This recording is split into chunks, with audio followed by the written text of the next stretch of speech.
Iran versus Israel, a century-long grudge match explained. Hey guys, welcome back to Politics for Gen Z. So you've probably seen the news in 2026. Iran and Israel are finally going at it. Open war, missiles flying, the whole deal. And if you're like most people, you're probably thinking, okay, but like, why? What did I miss? Because let's be real, this didn't just come out of nowhere. This is like walking into a movie theater during the final battle scene and having no idea who the good guys are or why they're fighting. So today, we're rewinding all the way back to the beginning.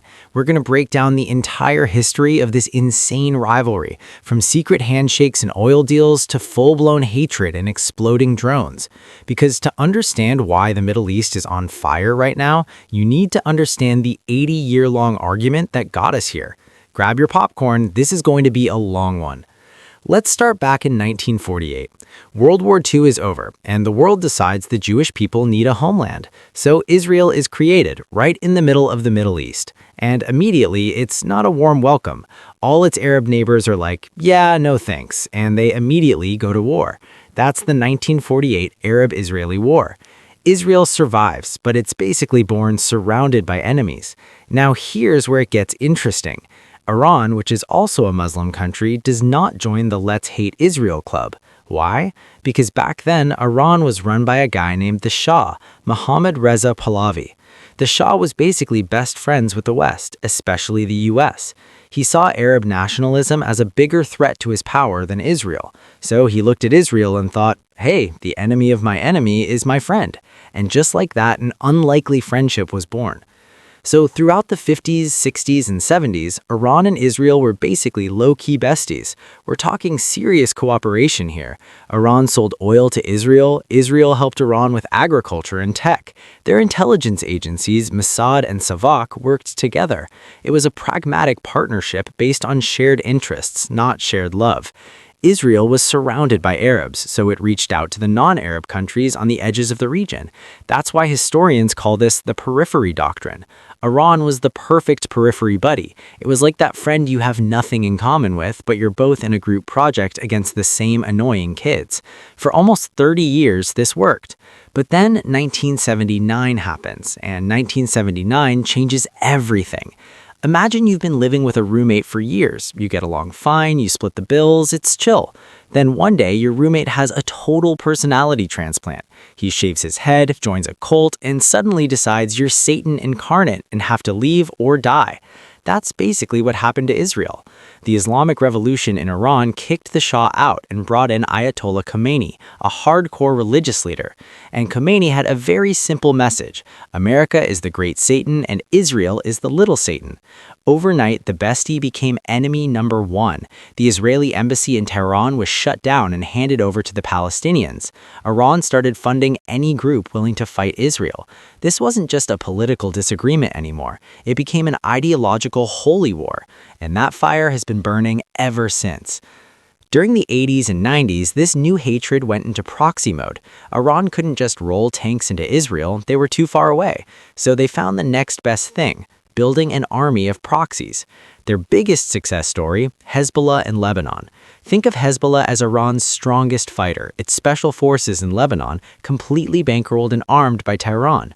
They became a nightmare for Israel, especially in southern Lebanon, where they fought a brutal guerrilla war for years. Israel, meanwhile, started watching Iran's every move, especially as whispers started about something even scarier, a nuclear program. By the 2000s, Israel was convinced Iran was trying to build a bomb. And from Israel's perspective, a nuclear-armed Iran is not just a threat, it's an existential threat. Leaders in Tehran have literally talked about wiping Israel off the map.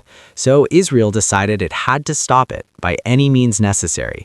But since starting a full-blown war would be insane, they went to the shadows. This was the era of the shadow war.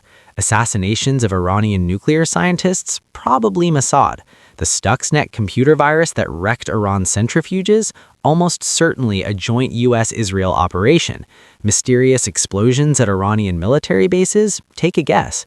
It was like a spy movie playing out in real life. Deniable, but deadly. Then came the 2010s and the war in Syria. When Syria imploded into civil war, Iran saw an opportunity. They rushed in to prop up their ally, President Assad, and used the chaos to build a permanent military foothold right on Israel's doorstep. For Israel, this was a red line. They started bombing Iranian targets in Syria, constantly, sometimes weekly. They were basically saying, you can't build an army here. Iran kept trying, Israel kept bombing. The shadow war was getting less and less shadowy. And then, October 7th, 2023, Hamas, another Iranian-backed group, launches a horrific attack on Israel from Gaza. This wasn't a proxy war anymore. It was a massive direct hit. Israel's response in Gaza was brutal and devastating, but the bigger effect was regional. Hezbollah in Lebanon, also backed by Iran, started firing rockets at Israel in solidarity with Hamas. The low-key war suddenly had a very high-key front. For the next 2 years, from 2024 to 2025, things spiraled. Israel kept hitting Iran in Syria and reportedly inside Iran. Iran kept arming its proxies and launching cyber attacks. Everyone was dancing on the edge of a cliff, pretending they wouldn't fall. But in early 2026, someone fell, or was pushed. After a back and forth of attacks, Israel made a major shift. They stopped just targeting military stuff and started going after high-value political and military leaders inside Iran. They basically started decapitating the command structure, and Iran responded in a way they never had before. They launched massive direct missile and drone strikes at Israel, not through proxies, not from Lebanon, but from their own soil, aimed at Israel. The shadow war was dead. This was open, direct, state-on-state warfare. So here we are in 2026. It's not just one fight. It's 80 years of history boiling over. It's the ghost of the 1979 revolution. It's the fear of a nuclear bomb. It's a regional war fought through proxies for decades, finally turning into a direct brawl. It's ideological. Iran sees Israel as an illegitimate Western cancer. Israel sees Iran as a Death Coast cult.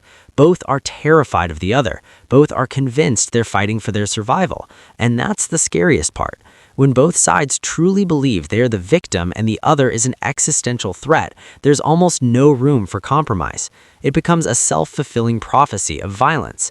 Every attack justifies the next one. It's a loop with no off switch. So that's the long, complicated, insane story of how we got here. It wasn't a random event. It was a fuse lit in 1979, burning for almost 45 years through secret alliances, proxy wars, assassinations, and cyber attacks until it finally reached the powder keg in 2026. The war we're seeing now isn't a mistake. It's the tragic, logical conclusion of decades of hate.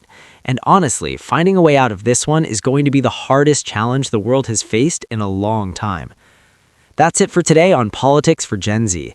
Hit that like button if you actually understand the news now, subscribe so you don't miss the next episode, and as always, keep your head up and stay informed. See ya!